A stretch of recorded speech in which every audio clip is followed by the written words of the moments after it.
Hi, this is Keena Kim with PivotalDiscovery.com. Today we're here with Sonya Sigler of Cataphora. Sonya is the General Counsel and Vice President of Operations, and she's going to share some tips for those people who are new to eDiscovery on how best to conduct a search. Sonya? Thank you. If you're new to eDiscovery, there are several things I want to talk about. One is what resources are out there for you, and two, what technology is out there for you to consider using or to get up to speed and use. And then last, in terms of networking and being able to talk to other people to be able to help you get where you need to go and learn what you need to learn. So the first area is different resources. There are tons and tons and tons of conferences and CLEs out there for eDiscovery, especially since the federal rules went into effect in 2006. There's been a ton of classes. Lots of them require money. Lots of vendors will come in and talk to you. Cataphora, I do that for Cataphora. But there are a couple groups and a couple blogs that are very, very helpful. One is the Sedona Conference is a really great group to get involved with if you want to learn more about eDiscovery and meet people who are steeped in it.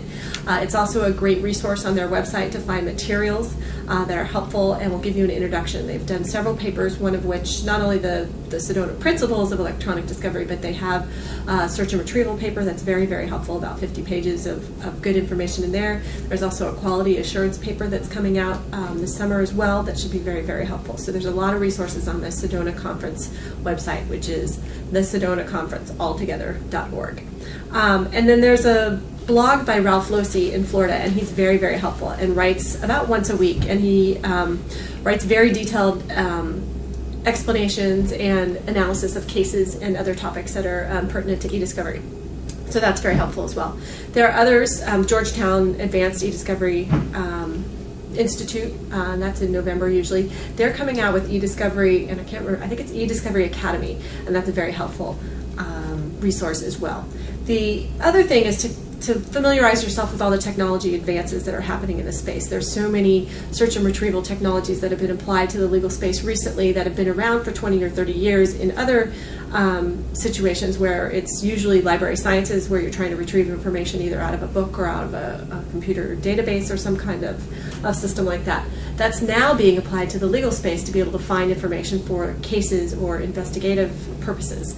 And those techniques are the same no matter how they're used. So no matter if you're trying to retrieve information from a database or whether you're trying to retrieve information from email, it's all the same search and retrieval technology. So I would familiarize myself with those. And a lot of vendors have information on their websites about that, and you can also look, just do a search for search and retrieval technology, and you can find a lot of information that way.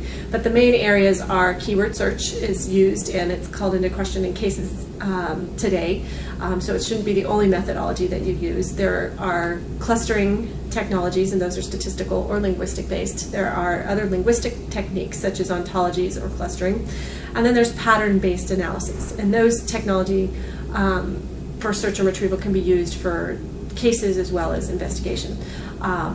Familiarize yourself with those, and there are many white papers out there on that topic, so you can look.